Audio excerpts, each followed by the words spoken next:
How you going, guys? Today we're going to be looking at the Nightblade build. This Nightblade build's mainly focused on range DPS with the Destruction Staff. The first ability I've decided to choose in this skill line is Destructive Touch, which is then morphed into Destructive Reach. The next ability I decided to choose was Cripple, which is then morphed into Crippling Grasp.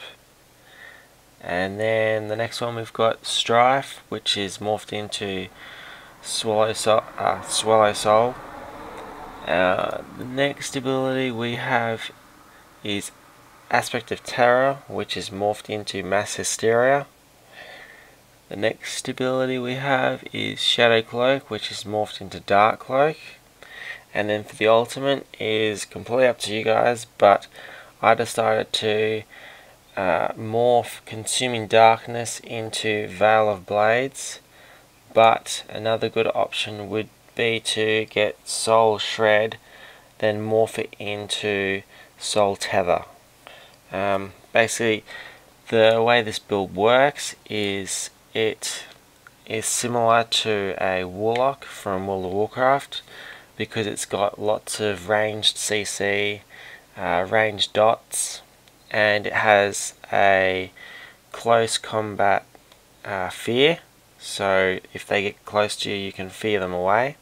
I've also chucked in invisibility, just because the morphed version removes damage over time effects, and it's just a good way to get away from close combat. The ultimate is completely up to you guys. I wasn't too sure on what to do with this ultimate, but Veil of Blades does work well. If you guys want to read the descriptions of each of the abilities, I'll leave you guys a link. I'll give you a quick overview of each one. Destructive Reach, if you're using a Frost Staff, it encases them in ice. If you're using the Fire Staff, it knocks them back.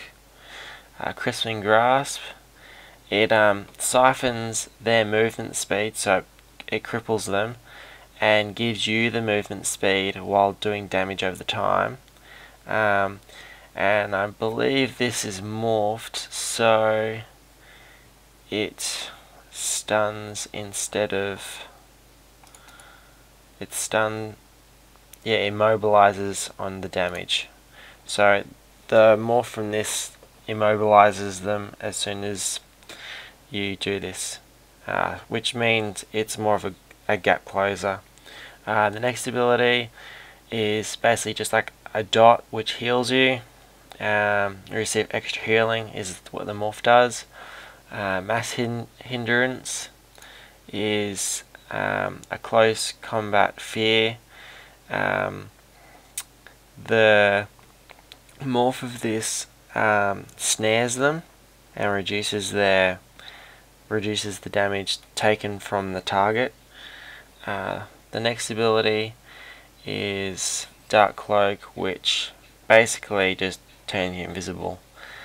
And Veil of Darkness is just a AoE ultimate, which when you're standing in it you take less damage, and other allies can do a synergy where they can go invisible inside of the veil. I also got a short clips of this build in the last beta. There are one or two abilities that I wasn't able to get during the beta. But yeah, here's the video, and I hope you guys enjoy. If you enjoy the video, please like and subscribe, and thank you for watching.